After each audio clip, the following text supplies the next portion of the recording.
목적 전치 형상이란 제목으로 함께 오늘 말씀을 나누도록 하겠습니다. 목적 전치 형상. 여러분 그 영화 중에 극한직업이라는 영화를 보셨는지 모르겠어요. 그 영화는 대략의 스토리가 이제 마약범, 범인을 잡기 위해서 경찰들이 어떠한 스토리를 가지고 만든 영화입니다. 그런데 이제 경찰들이 마약범을 잡는 스토리인데 왜 제목은 극한직업인가? 그 마약범을 잡기 위해 잠복을 해요. 그러다가 잠복을 효과적으로 하기 위해서 치킨집을 운영하게 됩니다. 그런데 그 치킨집이 너무 잘 돼요.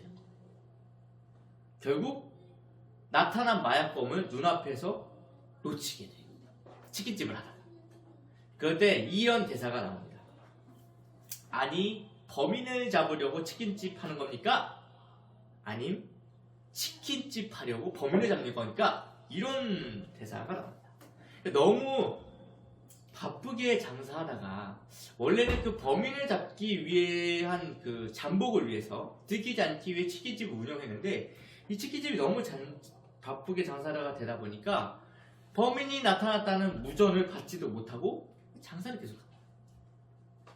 이런 현상을 가지고 전문 용어로는 목적 전치 현상이라고 합니다. 쉽게 말하면 주객 전도가 되었다. 이런 말들을 쓰는 거죠. 그러니까 어떠한 목적을 달성하기 위해 어떤 수단을 사용하지 않겠습니까? 근데 이 수단이 강조되면서 역으로 수단 자체가 목적이 되어버리는 현상 또는 수단이 목적보다 더 중요시되는 현상을 나타내는 말이 우리의 오늘 제목 목적 전치 현상. 가끔 우리의 삶에도 이러한 현상이 나타나죠. 그리스도인이 되면서 우리는 무엇을 발견하냐? 삶의 진정한 가치가 무엇인지를 발견하게 돼요. 그리고 무엇이 우리의 삶의 목적인지를 깨닫게 됩니다. 바로 우리의 목적은 우리의 구원이고 예수 그리스도이죠. 그래서 우리가 이제 구원과 예수 그리스도를 위해서 신앙생활을 하는데 어느 순간 그리스도를 위한 신앙이 아닌 신앙만을 위한 행위가 남아있을 때가 있죠. 이것이 곧 신앙의 목적 전치 현상입니다.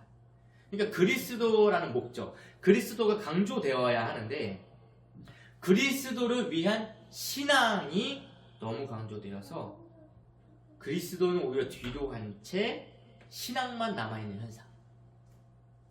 우리는 오늘 본문을 통해서 그 솔로몬의 목적을 살펴보려고 해요. 근데 이 솔로몬은 오히려 이 목적을 잃어버리지 않고 어떻게 그가 잘 세워갔는지 우리가 살펴보면서 우리 삶에 일어나는 많은 목적 전치 현상들을 발견하고 또한 회개하고 돌이켜서 다시 한번 바른 신앙의 목적을 가지고 살아가기를 소망합니다. 더 바라기는 우리가 오늘 메시지를 통해서 하나님께서 우리에게 주시는 그 신앙의 목적, 방향이 바로 세워지시길 예수님의 이름으로 축복합니다. 첫 번째로는요, 내부 조직 강화예요. 내부 조직 강화. 내부 조직 강화. 그 솔로몬 왕이 된 이후에 차례차례 우리가 앞서 본 것처럼 다윗의 유언에 따라 사람을 처리하는 과정을 우리가 봤죠. 그리고 하나님께 1000번제를 드리는 이후에 하나님으로부터 받은 지혜를 통해서 나라를 통치하기 시작합니다. 그리고 본격적으로 4장에서부터는요, 솔로몬이 어떻게 나라를 견고하게 세워갔는지를 보여주는 대목이 시작돼요. 그러니까 우선 오늘 본문에는 솔로몬이 함께 나라를 다스렸던 신하들의 명단을 열거하고 있습니다. 이 열거된 신하들의 명단을 보니까 대다수 제사장, 서기관, 또 사관, 군사령관, 지방관장의 두령, 또 국내 대신, 노동감독관 등 이런 사람들이 기록되어져 있습니다. 그러니까 우리가 뭐 말씀을 상고할 때 이 한 사람 한 사람의 중요성을 보는 것도 참 좋겠지만 우리가 전체적인 그 맥락으로 보자면 솔로몬 왕이 이렇게 신하들을 세운 것에는 그 근본적인 통치 방향이 있었다라는 걸 발견하게 해줍니다. 저희가 이 본문을 해석하는 데 있어서 그 따라붙는 설명들이 있었는데 우리가 이제 성경에는 기록하고 있지 않지만 몇몇 주석들을 참고하면요, 다윗의 통치 때와 이 솔로몬의 통치 때 그 신하들을 소개하는 것을 비교해주는 그 내용들이 있어요, 주석들이. 그래서 공통적으로 세 가지의 차이점이 있다라고 설명하는데, 먼저는 다윗의 때에는 그 그렛과 블레셋, 그러니까 이방에 있는 나라들, 침략하는 나라들 관할하던 총독부가 있었는데 이게 사라지고 솔로몬 시대 때는 오히려 사관이나 국내 대신과 같은 내부를 관리하는 조직들이 생겼다는 점, 이게 차이점 하나 있고, 또 한 가지는 다윗의 때에는 이제 사실 군사령관이 먼저 소개가 됐어요, 다윗의 신하들에는. 그런데 솔로몬은 제사장, 서기관 같은 종교 지도자들에 대한 소개가 우선적으로 나타나고 있다는 점, 이게 두 번째 차이점이고, 마지막으로는 이제 다윗이 어쩔 수 없이 자기와 함께 전쟁을 했던 그 사람들, 용사들을 데리고 관계 중심적인 등용을 할 수밖에 없었는데, 이 솔로몬은 새로운 조직을 세우면서 새로운 사람들을 세웠다는 점, 이게 다윗의 신하와 솔로몬의 신하의 차이점이다 라는 것을 주석을 통해 알려줍니다.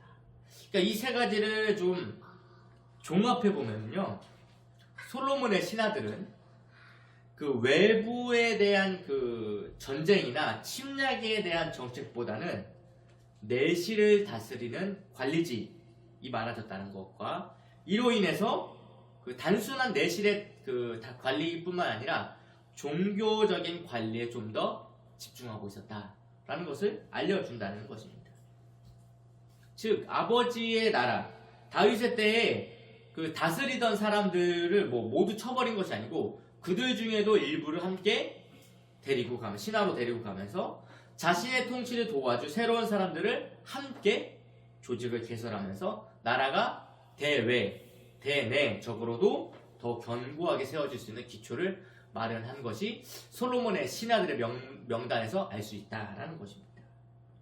이 솔로몬의 신하들을 보면 하나님께서 솔로몬을 통해서 어떻게 나라를 다스려 가시는지를 곰곰이 생각해 보게 합니다. 왜냐하면 이스라엘 초대 왕, 앞선 두 왕이 있었죠. 사울과 다윗의 때는 사실 모두 웬만한 스토리들이 막 전쟁이 그치지 않는 시기였어요. 그 외부로부터의 침략도 많았을 뿐만이 아니라 다윗의 시대에는 또 영토를 확장하는 전쟁도 많이 있었던 때입니다. 그래서 상대적으로 왕의 주변에는 당연히 전쟁을 많이 해야 하니 그 군대 장관이나 전쟁에 능한 사람들이 많이 있을 수밖에 없었던 것이죠. 그런데 솔로몬은 나라의 영토를 확장하는 것에 목적을 두지 않았다는 것. 오히려 그가 하나님께 구했던 것처럼 어떻게 하면 백성들을 더 잘 다스릴 수 있을까 하는 것이 그의 목적이었다는 거예요. 그러니 그 영토를 확장하기 위한 전쟁은 더 이상 하지 않고 오히려 나라를 안정적이고 평안하도록 다스리는 데 필요한 그 지혜를 구했던 것입니다. 잘 보시면 우리가 알겠지만 그 앞장에 3장 8절에 이렇게 고백해요. 그들은 큰 백성이라 수요가 많아서 셀 수도 없고 기록할 수도 없사오니, 9절에 누가 주의 이 많은 백성을 재판할 수 있사오리이까 라고 고백하고 있죠. 그러면서 자신이 듣는 마음으로 재판을 할 수 있도록 해주십시오 라고 간구하는 것입니다. 그러니까 솔로몬의 목적은 더 이상 땅덩어리를 넓히는 그런 게 아니었어요. 이미 번성한 이 나라를 더 잘 관리할 수 있는 지혜가 필요했던 것입니다. 그러니까 그런 면에서 신하들의 명단을 보고 있으면 그가 얼마나 나라의 내실을 잘 다지기 위해 이 목적을 가지고 사람들을 썼는지 알 수 있었다는 것이죠. 특히 제사장, 서기관 같은 종교 지도자들을 먼저 소개했다는 것은 그만큼 하나님 중심의 나라를 세우고 싶었다는 목적을 나타나는 대목이기도 합니다. 그러니까 솔로몬은 어떻게 하면은 이 나라가 하나님을 잘 믿을까, 이 백성들이 어떻게 하나님을 더 잘 섬길까 하는 이 목적을 가지고 이 하나님이 우리에게 주신 이 축복을 잘 누릴 수 있도록 평안과 안정으로 나라를 다스리고자 하는 목적이 그에게 있었다는 겁니다. 그럼 이런 그 목적을 가지고 사람을 썼다라는 것이 우리 지금 현 시대를 살아가는 우리에게 어떠한 메시지를 던지고 있는가? 그것은 바로 우리의 신앙의 내실을 견고하게 해야 된다라는 점입니다. 우리 개개인을 보면서 느끼는 것은 뭐 저만 그렇게 느끼는 걸 수도 있겠지만 사실 그 성도의 신앙이 너무너무 약해졌다는 것을 사실 많이 느끼게 돼요. 어디서 느낄 수 있냐? 그 옛날 분들은 기본적으로 그 금식을 하시는 분들이 교회에 있었어요. 그러니까 물론 그 당시에는 정말 먹을 것이 없어서 굶는 분들도 있었겠지만 그 항상 하나님 앞에서 금식을 하시는 분들이 무슨 서로 약속하지 않아도 막 릴레이를 하듯이 금식하는 분들이 이제 끊임없이 교회 안에 있었어요. 자주 볼 수 있었고 교회 역시도 그런 금식 기도하시는 분들을 뭐 그렇게 대수롭게 여기지 않았습니다. 그러나 요즘은 어떻습니까? 뭐 금식 기도원이나 가야 좀 볼 수 있고 심지어 교회에서 갑자기 누가 금식 기도한다 라는 소식을 들으면 어떻게 반응해요? 아, 무슨 일이 있는 거 아니냐, 왜 금식을 하려고 하느냐 라고 마치 엄청난 사건이 생겨서 기도하는 것처럼 생각하는 분위기가 생겼다는 거예요. 지금 우리의 신앙을 돌아봐도 그렇습니다. 뭐 하나님의 나라와 목적을 위해서 금식하는 것을 보기가 좀 어렵죠. 사실 대다수 뭐 개인의 문제, 삶의 문제, 뭐 관계나 물질의 문제가 생기면 그것 가지고 금식 기도는 해도 이 나라의 문제, 교회의 문제, 하나님의 뜻을 위해서 금식한다라는 것을 찾아보기가 좀 어렵습니다. 그렇다고 꼭 그러면 금식이 신앙의 척도냐? 라고 말하자는 게 아니에요. 우리 신앙의 목적 자체가 너무나도 달라졌다라는 것입니다. 오늘 솔로몬을 보시면 자신의 왕위가 견고해지기 위해서 사람을 세우지 않았어요. 그는 어떻게 하면은 이 백성을 잘 다스릴지 고민하는 중에 하나님 중심의 사람들을 먼저 세웠다는 겁니다. 정말 솔로몬이 자신의 왕권을 위해서 사람을 등용했다면 아버지의 뜻을 따랐던 그런 군사령관들을 중심으로 아무도 범접하거나 반역을 일으키지 못하도록 사람을 세웠을 텐데 솔로몬은 그렇게 하지 않았다는 거예요. 자기 주변에 나라를 더 잘 다스리게 하기 위한 사람들을 세웠다라는 것. 그렇다면 지금 우리의 신앙은 우리의 신앙을 좀 더 견고하게 하는 그런 삶의 패턴이나 구조나 방향성을 가지고 선택을 하고 있는가라는 고민을 좀 해봐야 된다는 거예요. 지금 세상 사람들은 나의 자녀들에게 좀 더 좋은 교육을 받게 하기 위해서 교육열이 높은 곳을 선택해요. 또 어떻게든 주변에 좋은 사람들이 있을 수 있도록 심지어 친구의 부모들까지 봐가면서 사람을 골라서 사겨라 라고 할 정도로 요즘 사람들은 그렇게 하고 있어요. 그런 시대를 지금 우리가 살아가고 있습니다. 그런데 그리스도인이 우리의 인생의 신앙이 정말 중요하다라고 한다면 인생의 목적이 신앙이 최우선시 되어야 한다면 교회 중심, 말씀 중심, 신앙 중심으로 삶을 선택해야 되는 거 아니겠습니까? 불과 20-30년 전만 해도 성도분들은 예배를 위해서 일을 내던지고 부흥회를 따라가시던 분들이었어요. 정말로. 근데 지금은 달라요. 내 일과 내 사업을 위해서 교회를 선택하고 예배를 선택하는 시대가 되어버렸습니다. 제가 이 부분을 보면서 어떤 고민을 하게 됐냐? 솔직히 지금 우리 대한민국이 물질을 구할 수준인가? 라는 생각을 하게 됐어요. 정말 옛날 분들이야 진짜 하루 먹을 것이 없어도 정말 구해야 할 때였던 거였어요. 지금 우리는 그 정도는 아니에요. 그러니까 우리가 원하는 것을, 내가 원하는 것을 먹지 못할 뿐이지 먹을 것 자체가 없어서 굶어야 하는 수준은 아니라는 거죠. 심지어 먹지 못해서 남겨둔 것을 결국에는 그냥 버리는 수준으로 엄청난 양의 음식물 쓰레기가 나오는 현실을 우리는 지금 사실 살아가고 있어요. 그러는데도 정말 우리가 물질을 가지고 하나님께 구하는 것이 필요한가? 이 말을 본문에 비추보면 어떤 내용이냐면요, 여러분. 솔로몬이 우리 영토가 너무 작아 더 넓혀야 한다면서 전쟁을 위해 사람들을 세웠다면 스토리는 달라졌겠죠. 근데 그런 더 이상 확장이 아니라 잘 다스림을 선택했어요. 어떻게 하면 이 나라를 잘 다스립니까?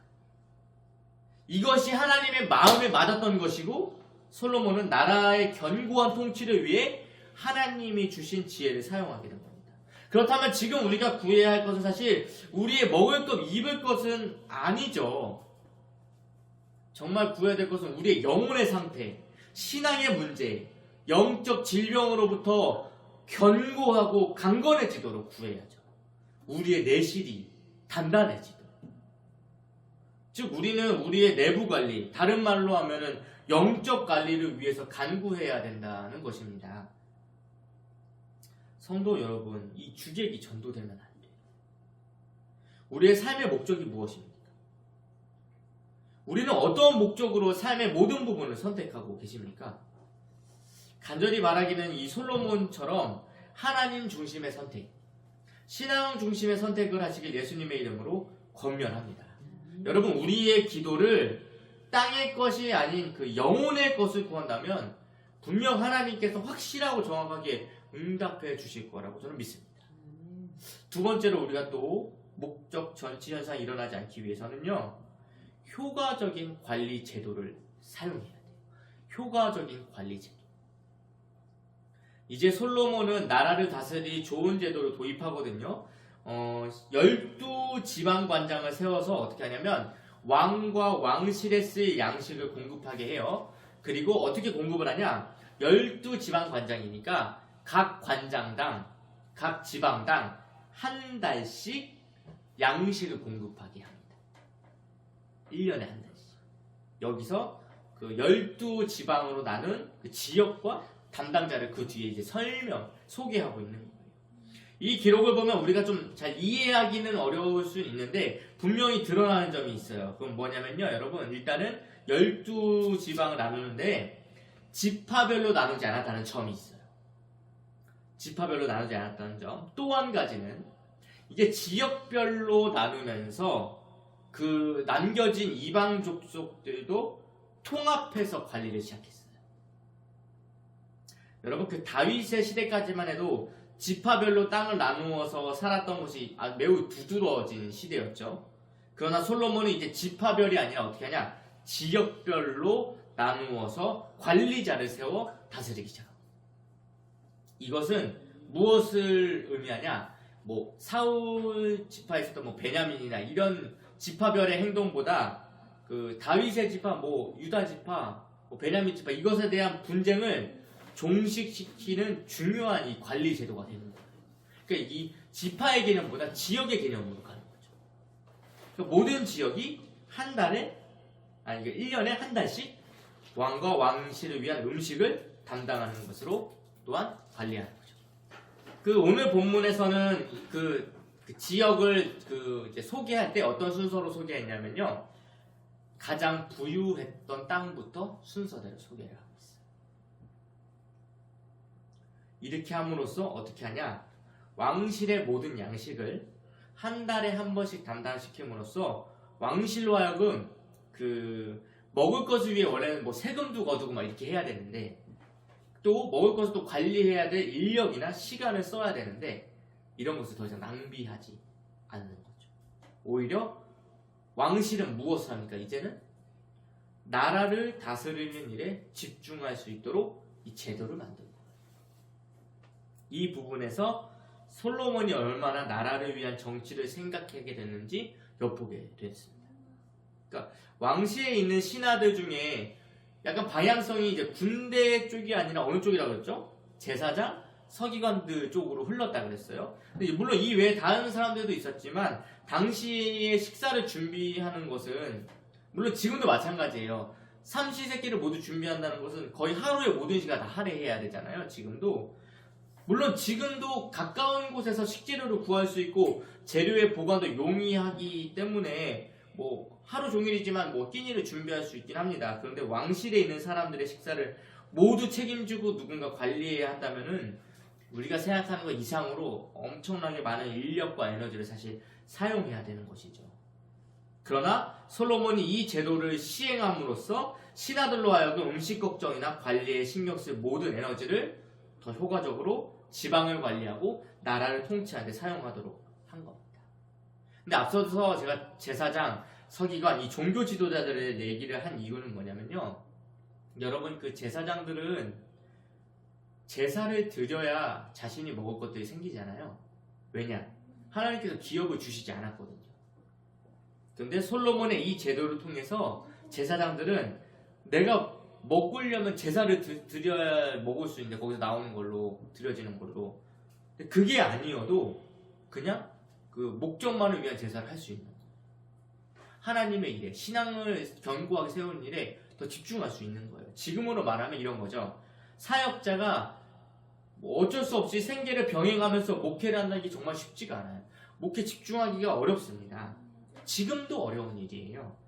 그런데 뭐 식사의 문제를 모두 해결해 줌으로써 더 이상 고민하지 않고 사역에만 집중할 수 있도록 돕는 것은 단순히 뭐 효율적인 관리다 이렇게 볼 게 아니라 솔로몬이 정말 하나님 나라를 신앙 중심으로 견고하게 세우고자 하는 마음에서 이 제도를 도입했구나 라는 것을 발견하게 된다.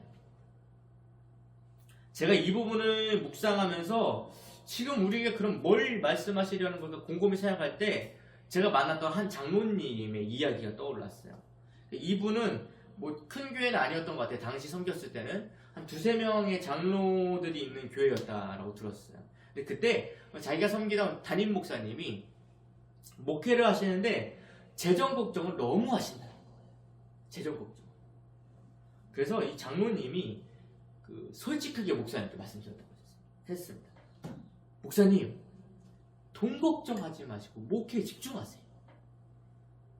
재정은 저희 장로들이 알아서 어떻게든 책임질 테니 목사님은 기도하시고 목회에 집중하시면 됩니다. 라고 얘기를 했다는 거예요. 저는 거기서 큰 감동을 받았죠. 물론 그 목사님이 재정을 걱정하는 마음도 이해가 되지만 이 장로로 세움받은 장로님의 마음이 이게 하나님 앞에서 더 귀하다는 마음이 드는 거예요. 왜냐? 초대교회가 집사를 세울 때 이런 마음으로 집사를 세우지 않았을까? 라는 생각이 드는 거죠. 사도들이 복음을 전해야 되고 말씀을 가르쳐야 되는데 이 구제하는 일에 바빠가지고 말씀과 기도에 전념하지 못하는 시대가 돼버렸어요. 그때 성령께서 어떻게 하십니까? 교회로 하여금 7 집사를 세워라. 그래서 사도들은 말씀과 기도에 전념하고 집사는 뭐예요? 그때? 구제와 봉사에 집중. 이때 그럼 사도와 집사의 위아래 상하 관계였다 이게 아니었죠. 무슨 목적이에요? 주님의 몸된 교회를 보다 효과적으로 잘 운영하기 위한 성령님의 지혜. 솔로몬의 제도가 저는 이런 역할을 한 것이 아닌가라는 묵상을 해보게 된 겁니다. 왕은 여러분 명확하게 제사에 관여할 수가 없어요. 사울 왕이 사무엘보다 앞서서 제사 드리는 바람에 버림받게 된 거 아닙니까? 솔로몬은 이 제도를 통해서 뭘 하냐? 제사장과 서기관들이 자신이 먹고 살려면 양식을 위해서라도 제사를 드려야 되는데 여기서 더 이상 이제 시간을 빼앗기지 않고 왜냐? 12지방관들이 한 달씩 매번 왕실에 음식을 갖다 주니까 이제 음식 때문에 제사를 막 이렇게 해야 된다 이게 아닌 거예요. 더 이상 오히려 하나님의 일에 집중할 수 있도록 기반을 마련한 것이라고 보았고 이게 동일하게 또 초대교회가 와서 7 집사를 통해 교회를 효과적으로 운영하는 일을 했다는 걸 보게 되는 거죠. 즉 오늘 본문에 등장하는 사람들이 어떤 사람들이 막 지방관이 됐고 이런 거를 분석하거나 어떤 소속의 사람들이 세워졌는가 이게 중요한 게 아니라 솔로몬이 이 12지방관장을 통해서 왕과 왕실을 위한 음식을 담당시켜서 운영한 것이 나라를 더 잘 다스리기 위한 제도로서 효과적으로 쓰임받았다. 그리고 그뿐만이 아니라 지파 간의 갈등이나 분열을 최소화하면서 왕의 행정을 효과적으로 도왔다라는 것이죠. 그렇다면 우리는 이 효과적인 관리 제도를 통해서 이스라엘을 잘 다스리고자 했던 솔로몬의 목적처럼 지금 하나님은 우리에게 어떠한 메시지를 던지고 있는지 고민해 봐야 합니다. 우리는 우리의 신앙을 견고하게 해줄 효과적인 선택을 해야 돼요. 여러분, 우리의 시대는 어느 때보다도 하나님의 말씀을 가까이 하기에 아주 좋은 시대를 살아가고 있어요. 옛날처럼 책을 구하기가 어려운 시대도 아니고 정보를 찾기가 어려운 시대도 아닙니다. 자, 여러분, 마음만 먹으면 유튜브 통해서 어느 곳에서든지 똑같은 본문을 다르게 설명한 수많은 설교자들을 만날 수 있어요. 그뿐만입니까? 내가 눈으로 보지도 못했던 돌아가신 분들의 설교도 들을 수 있어요. 저 내노라 하는 큰 교회 목사님 설교를 당장 들을 수 있어요. 그럼에도 불구하고 우리는 여전히 하나님의 말씀보다는 세상의 소식과 정보에 더 관심이 있습니다. 그러니까 하나님이 오늘 나에게 무슨 말씀을 하실까, 무엇을 말씀하실까 라는 생각보다도 오늘 우리는 항상 무엇을 먹을까, 무엇을 마실까에 대한 관심이 더 높은 시대를 살아가고 있다는 것입니다. 우리는 매 순간 더 효과적인 선택을 할 수 있어요, 사실. 지금 상황을 내가 감사해야 할지 아니면 한탄하며 불평불만할지 선택할 수 있습니다. 우리의 생각을 조금만 바꾸면요, 사실 우리는 어느 때보다도 살기 좋은 시대를 살아가고 있음에 감사하지 않을 수가 없습니다. 그럼에도 불구하고 우리는 더 가지지 못해서 불평, 더 먹지 못해서 불만, 더 내가 편하지 못함에 한탄하는 시대를 살아가고 있다는 게 현실이에요. 그러니 하나님께서 복을 주고 싶어도 줄 수가 없는 거죠. 여러분 생각해 보세요. 저도 자꾸 달라고만 하는데 어떻게 더 줍니까? 그런데 여러분, 조금만 줘도 아유 감사합니다, 아유 고맙습니다 하면은 더 주고 싶죠. 인간의 마음도 그런데 하나님의 입장에서는 오죽하겠습니까? 솔로몬은 자신에게 주어진 왕위를 백성을 잘 다스릴 목적으로 하나님께 지혜를 구한 사람이에요. 그리고 그 생각 끝에 이런 제도를 통해서 나라를 다스리게 된 겁니다. 어떻게 하면 백성들로 하여금 하나님을 더 잘 섬기게 할까? 그리고 그 뒤에 우리가 오늘 읽진 않았지만 20절부터 뭐가 나오냐면요, 솔로몬이 얼마나게 대단한 영화를 누렸는지가 나오게 돼요. 성도 여러분, 하나님께서 우리 인생 가운데 많은 선택의 기회들을 주셨는데 이 선택을 할 때 신앙을 위한 효과적인 선택을 하시기를 소망합니다. 여러분, 다른 것에는 그렇게 막 효율로 따지고 가성비를 따지고 이걸 쓰는 게 더 좋겠니 저걸 쓰는 게 더 좋겠니 하면서 기대 효과를 생각하면서 유독 신앙에 있어서만은 가장 뒷전으로 미루거나 매우 비효율적인 선택을 하고 있는 건 아닌지 여러분, 우리의 삶과 신앙을 스스로 좀 돌아보시기를 예수님의 이름으로 권면합니다. 방법이 있어요. 더 솔로몬처럼 우리 신앙을 견고하게 해줄 효과적인 선택을 할 수 있습니다. 근데 우리는 사실 거기에 관심이 별로 없다.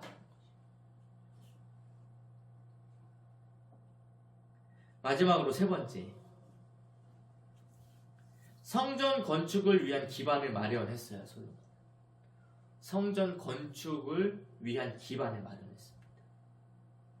여러분, 솔로몬의 신하들이 소개되고 지방 관장을 통한 통치에 분명한 목적이 있었습니다. 뭐라고 그랬죠? 반복적으로 말씀드렸잖아요. 어떻게 하면 하나님의 백성들을 보다 잘 다스릴까 하는 목적에서 솔로몬이 사람을 등용하고 제도를 만들고 이렇게 했다는 거였어요. 그런데 이 모든 것이 제가 보니까 성전 건축이라는 아버지의 유언과 동시에 하나님의 목적을 이루기 위한 기반이었다라는 사실을 발견하게 되었습니다.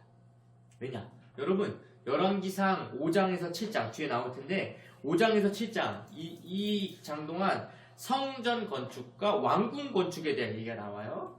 여러분 잘 보십시오. 성전을 건축하려면 당연히 누가 필요합니까? 제사장과 서기관들이 있어야 돼요. 그러니 군대들보다 군사령관들보다는 먼저 그들을 소개하고 그들 중심으로 사람을 뽑고 심지어 여러분 신하 중에 누가 있는지 아십니까? 6절에 노동감독관 아도니람까지 넣었어요. 뭘 준비하는 거였어요? 성전 건축을 처음부터 준비하고 있었던 거. 그뿐만이 아니에요. 성전과 그 왕궁을 건축하려면 이제 관리를 해야 되기 때문에 어떻게 했다 그랬죠? 12지방관을 통해서 한 달씩 돌아가면서 양식을 조달하게 함으로써 성전과 왕궁 건축에 양식 문제로 인해서 방해나 불편함이 없도록 이 기초를 다져두는 거예요. 미리. 이것이 왜 기초인가? 뒤에 보시면 아시겠지만 여러분 성전 건축하는데 얼마 걸렸냐면요. 7년 6개월 걸려요. 성전. 솔로몬 성전 건축하는데 7년 6개월 걸리고요. 거기에 이어서 왕궁도 건축하거든요. 왕궁은 13년 걸쳐요. 솔로몬이 40년 통치 기간 중에 절반 이상을 성전 건축과 왕궁 건축하는데 사용합니다.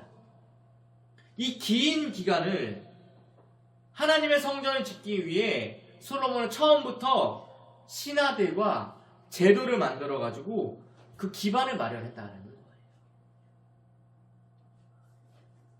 그렇다면 왜 솔로몬의 그 업적 중에 성전과 왕궁 건축이 이 초반부에 많은 비중을 차지하고 있는가? 그것은 열왕기 상하를 읽고 있는 독자들 때문이에요. 지금 이 열왕기 상하를 누가 보고 있다라고 처음에 말씀드렸습니까? 나라가 완전히 망하고 그 찬란했던 솔로몬 성전의 영광은 돌 위에 돌이 하나도 남지 않을 정도로 싹 다 부서지고 없어졌어요. 왜 그렇게 심각하게 부서졌습니까? 솔로몬 성전을 싹 다 금으로 칠했기 때문에 그래요. 그러니까 다 가져가 버린 거예요.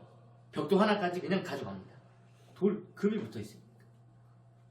그런데 지금 포로 생활하고 있는 이스라엘 백성들은 이야기는 들었어요. 와, 솔로몬 성전이 진짜 대단했대. 물론 그 포로 기간 중에는 실제로 살아서 솔로몬 성전을 본 어른들도 있었겠지만 이 글을 읽는 독자는 어렸을 적에 잡혀온 사람이거나 포로 생활 중에 태어난 이스라엘 백성들일 것이에요. 그렇기 때문에 이 솔로몬의 스토리를 통해서 솔로몬이 얼마나 하나님을 사랑했는지 그리고 그 찬란한 영광이 얼마나 대단했는지를 보여주는 겁니다. 열왕기 상하를 통해서. 심지어 솔로몬이 세운 그 신하들, 그 제도들 역시도 무엇을 위해서 얘가 이렇게 했다? 솔로몬이? 하나님의 왕궁과 성전을 건축하기 위한 암시라는 것을 보여주는 거예요. 이 대목을 기록하면서 저자 역시 글을 읽는 독자들, 그러니까 지금 포로 생활하고 있는 이스라엘 백성들을 생각하면서 솔로몬의 시대가 하나님 앞에 얼마나 대단했는지를 알려주고 싶었겠죠. 솔로몬의 선택 하나하나가 정말 하나님을 위한 선택이었고 그런 암시였다라는 것을 그 인재 등용과 제도를 통해서 보여주는 겁니다. 이게 왜 중요하냐면요. 제가 그 중보 기도에 대한 그 강의를 나갈 때마다 빼놓지 않고 설명하는 이야기가 한 가지 있어요. 그러니까 어느 교회 스토리였는지 제가 정확히는 기억이 안 나는데 내용은 이래요. 이 교회가 크니까 어떻게 하면 이 교회가 부흥했을까라는 그 방법 알기 위해서 담임 목사님을 찾아가요. 담임 목사님 어떻게 부흥하셨습니까? 그러면 그 담임 목사님 어떻게 하냐? 한 방으로 데려가요. 거기엔 사람들이 모여 있고요. 어떤 사람들이냐? 중보 기도팀이에요. 매 예배 때마다 쉬지 않고 담임 목사님을 위해서 기도해요. 그냥 계속 돌아갑니다. 중보 기도팀. 여기를 보여주면서 이것이 우리 교회의 부흥의 비밀입니다. 라고 알려줘요. 근데 이 스토리가 어떠한 교회의 이야기다라고 그 교회는 그걸로 부흥했구나 라고 생각했겠지만 대다수 큰 부흥을 이룬 교회들은 하나같이 중보 기도가 핵심이라는 걸 매번 강조해요. 교회 부흥을 강의하실 때마다. 이것을 보면서 중보 기도라는 것은 여러분 교회가 이제 부흥했으니까 우리도 중보 기도를 시작하자라고 시작한 게 아니라는 거예요. 중보 기도는 언제나 교회가 시작되면서부터 계속해서 담임 목사님을 위해, 당회를 위해, 교회를 위해 기도했기 때문에 그 결과로 부흥이 일어났다라는 것입니다. 이 솔로몬도 마찬가지예요. 그가 언제나 하나님을 위한 목적을 가지고 이 성전 건축을 언제나 머릿속에 항상 예비하고 있는 거예요. 그가 반대로 만약에 성전 건축 잘하고 왕궁 건축 다 잘 지었으니 이제 좀 나라를 다스려 보자 라고 생각해서 사람도 세우고 지방관도 두고 했던 것이 아니라는 거예요. 그는 처음부터 나라를 잘 세우기 위해 왕궁과 성전을 잘 짓기 위해 모든 신하들과 제도를 준비하고 기반을 다져 놓았다는 것입니다. 다윗이 성전을 짓는 것을 허락받지 못했지만 성전에 필요한 재료들을 준비해 두었던 것처럼 솔로몬 역시 하나님의 성전과 하나님의 백성들을 위해서 모든 일을 준비하고 시작했던 이런 역사가 일어났다는 것이죠. 이것을 보고 있는 포로 시대의 이스라엘 백성들은 무슨 생각을 하겠습니까? 여러분 무슨 생각을 했겠어요? 이 솔로몬의 준비한 얘기를 들었을 때 이스라엘 포로 시대에 있는 이스라엘 백성들은 이런 생각을 하는 거죠. 귀환을 준비해야겠다. 왜냐? 하나님께서 반드시 우리가 돌아갈 것이라고 약속하셨기 때문에 그날을 기도하고 준비하고 계속해서 후대에 가르치고 기대하며 살았을 거예요. 소망이 없고 돌아갈 나라를 잃어버린 그들에게 하나님은 반드시 돌아오라고 약속하셨거든요. 근데 이제 솔직히 말씀드리면 그래요. 우리가 돈과 물질을 생각하면 그것만 생각하면 여기 있으면 안 됩니다. 그냥 이 시간에도 나가서 일하면 돼요. 근데 우리는 그것이 우리의 인생의 목적이 아님을 깨닫지 않았습니까? 그래서 이 자리에서 무엇을 합니까? 하나님을 예배하고 그분의 음성을 구하고 그분의 뜻을 위해 기도하는 것 아니겠습니까? 그러니까 솔로몬에게는 성전 건축이라는 목적이 있었기 때문에 그 지혜를 통해서 사람도 등용하고 제도도 만든 거예요. 어떻게 하면 성전 건축을 더 잘할까? 하는 목적. 근데 우리에게는 어떤 목적이 있습니까? 여러분 어떤 하나님의 나라를 꿈꾸세요? 아주 명확하죠. 하나밖에 없습니다. 예수 그리스도를 목적으로 사는 거예요. 우리는 그거 하나밖에 없잖아요. 우리가 예배하는 이유, 우리가 기도하는 이유, 우리가 교회로서 모이는 이유, 우리가 전도하는 거, 우리가 하는 모든 것의 목적은 딱 하나예요. 예수 그리스도. 그래서 우리는 그리스도인이라고 부르는 겁니다. 그래서 우리는 이제 돌아보아야 합니다. 예수 그리스도가 빠진 모든 선택을 사실 회개해야죠. 돌이켜야 됩니다. 그리고 이제 그리스도의 군사로 바로 서야 되죠. 지금 사순절 기간을 보내고 있는데 많은 성도들이 이 예수 그리스도를 묵상합니다. 그 이유는 뭐예요? 매우 단순하죠. 우리 인생의 목적이 무엇이기 때문에? 그리스도이기 때문입니다. 성도 여러분, 매 순간 우리의 그 목적을 위한 선택을 할 수 있도록 그 그리스도를 묵상하는 은혜가 항상 임하기를 소망합니다. 이 솔로몬이 아무 생각 없이 사람들을 쓰고 제대로 만든 것처럼 보이지만 이 이면에는 솔로몬의 목적이 있었기 때문에 이게 주객이 전도되지 않기 위해서 보다 잘 성전을 만들고 왕궁을 잘 짓기 위해서 이 제도들과 사람들을 등용했다는 거예요. 말씀을 정리해 보도록 하겠습니다. 여러분 솔로몬의 목적은 여러 가지가 있었겠지만 그가 간구했던 것처럼 원래 뭐였죠? 하나님의 백성들을 잘 다스리는 것이었습니다.